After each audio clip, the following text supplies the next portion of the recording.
चंद्रपुर वासियों ने आज मानवता की मिसाल पेश करते हुए एक अल्पसंख्यक महिला की जो मदद की, उस जज्बे को सभी सलाम कर रहे हैं। पति के साथ एक 9 साल की बेटी को लेकर केरला के लिए निकली इस महिला के पति की चंद्रपुर में मौत हो गई थी। उसके पति की लाश को सुपुर्द खाक करने पश्चिम बंगाल के मुर्शिदाबाद भेजने में किन सेवाभावियों ने दिया योगदान, जानने के लिए देखते हैं मानवीय सरोकार की आंखें नम कर देने वाली यह खबर।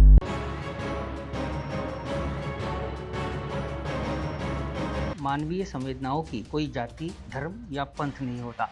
चंद्रपुर में एक ऐसी ही घटना आज सामने आई जिसने फिर एक बार इंसानियत ही सबसे बड़ा धर्म होने और यही हिंदुस्तान की खासियत भी होने पर मुहर लगा दी। एक दिल दहला देने वाली घटना के तहत मजदूरी की तलाश में बुधवार को जयपुर से केरला जा रहे चियारुल जोहार शेख उम्र 35 की बल्लारपुर रेलवे स्टेशन पर दिल का दौरा पड़ने से तबीयत बिगड़ी। उस समय वे बल्लारपुर में उतर गए। जियारुल के साथ 9 साल की बेटी साथी और दिव्यांग पत्नी नरगिस बीबी भी थी। बल्लारपुर में हालात नाजुक होने के बाद उन्हें चंद्रपुर भेजा गया, जहां उपचार दौरान जियारुल ने आखिरी सांस ले ली। उस समय नरगिस बीबी के पास महज 600 रुपए और बेटी थी। पश्चिम बंगाल के मुर्शिदाबाद के रहने वाले शेख परिवार की मातृभाषा बंगाली थी। नरगिस बीबी की पुकार कौन सुनता।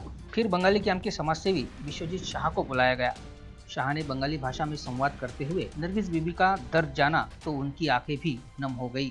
नरगिस बीबी पर जो बीती उसकी कल्पना भी रोंगटे खड़ी कर देती है।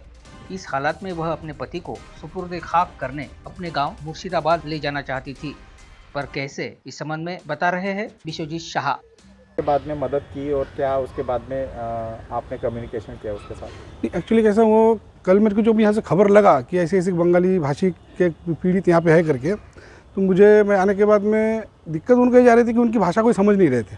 ना पुलिस वाले समझ रहे थे, ना डॉक्टर समझ रहे थे। उनके साथी जो उनको मदद करना चाहते हैं, लेकिन क्या मदद चाहिए उनको, क्या करे, वो बोल नहीं पा रहे थे, समझ नहीं पा रहे थे। मैं वो विषय वो उसके लिए आया था। लेकिन वहाँ आने के बाद जो देखा, मैंने बच्ची को देखा, उनकी रोते हुए सिर्फ रोना धोना, फिर पूरी कहानी सुनने के बाद में मैं और गया नहीं यहाँ से। जाके फिर जो भी अपने मददगार लोग हैं जो मदद करते रहते हमेशा, ऐसे कुछ लोगों को मैंने बुलाया।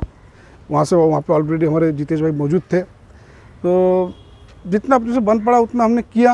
उनके जो रिश्तेदार है पश्चिम बंगाल में कुछ है, जयपुर में कुछ है, सबसे संपर्क लिया। संपर्क करने के बाद में उन लोगों ने बोला कि क्या करना चाहिए। वो लोग खुद ही समझ नहीं पा रहे थे, हमको पूछे। तो हमने भी यहाँ से एक बार उनको एक सलाह दिया था कि अगर आप आर्थिक दृष्टिकोण से कम है तो यहाँ पर भी हम अंतिम संस्कार करने की पूरी व्यवस्था हम करके इनको अच्छी तरह से रवानगी कर सकते हैं। लेकिन उन्होंने बोला नहीं, इतना वो भी ठीक नहीं रहेगा, हम करते हैं कोशिश कुछ। तो उन्होंने फिर 1 घंटा टाइम लिया, 1.5 घंटा टाइम लिया, हम लोग रुके ही रहे। फिर उन्होंने वो अमाउंट की बात किया, इतने रुपये तक हम पैसे तक हम जुगाड़ कर सकते हैं, इसमें अगर आप भेज सकते हैं तो भेज दीजिए, नहीं तो वहाँ पे अंतिम संस्कार करवा दीजिए। फिर हमने भी इंसानियत के नाते वाले, ठीक है, उनकी भी इच्छा रहती कि घर का कोई नहीं चला गया, उनको भी देखना चाहिए करके। फिर हमने सबने मिल के बाकी जो कठिनाई आ रही थी, हमने सबने मिलकर उसको सॉल्व किया। और आज अभी थोड़ी देर पहले उनको सुबह व्यवस्थित रवानगी कर दिए हमने मुर्शिदाबाद के लिए। ऐसे में चंद्रपुर के विश्वजीत शाह और जितेश कोलमेथे ने उसकी पूरी मदद की। दिव्यांग नरगिस बीबी और 9 साल की उसकी बेटी के रहने व भोजन के साथ उन्हीं कपड़ों, कंबल आदि की भी व्यवस्था कराई गई। मुर्शिदाबाद व जयपुर में बात कर कुछ राशि भी जुटा ली गई। चंद्रपुर में भी चंदा जमा किया गया। मानवीय सरोकार की अनूठी मिसाल पेश करने वाली इस घटना पर वहां सेवा देने वाले जितेश कुलमिथे ने बताया, उसकी डेथ हो गई। लेकिन डेथ होने के बाद तो इनका जो आक्रोश था, जो उसके बीवी का और लड़की का, ये आक्रोश देख के इतना मुझे मतलब घबराहट छूटी कि एक आदमी होकर मैं ये बोला कि ऐसे जीवन में किसी के ऊपर ये ऐसी व्यवस्था न लागू हो, तो बहुत ही खतरनाक ये पे उनके ऊपर ये उनका सब स्ट्रक्चर देख के उनके वो रो रहे थे। लेकिन उनके कहाँ से आई, क्या, मैं ये पूछने का प्रयास किया, लेकिन उसके लैंग्वेज का प्रॉब्लम होने के नाते मैं उनके साथ ज़्यादा संवाद नहीं कर पाया। लेकिन मेरे ध्यान में आया कि ये ऐसे ऐसे लोग हैं। फिर विश्वदा को फ़ोन करके हमने उनको बोला कि ये बंगाली भाषिक है। तो उन्होंने बात करके फिर बाद में बताया कि ये ऐसे ऐसे ट्रैवलिंग कर रहे थे और ये वेस्ट बंगाल के प्रॉपर है, जयपुर में इनके नातेवाईक के, वो काम के लिए केरल जा रहे थे। तो ये स्टोरी देख के हम बोले कि एक महिला अपाइज है, उसके साथ में छोटी सी बच्ची, ये सभी जो दृश्य है ये मानवता के दृष्टिकोण से ये हर्ट को छूने वाली बात है।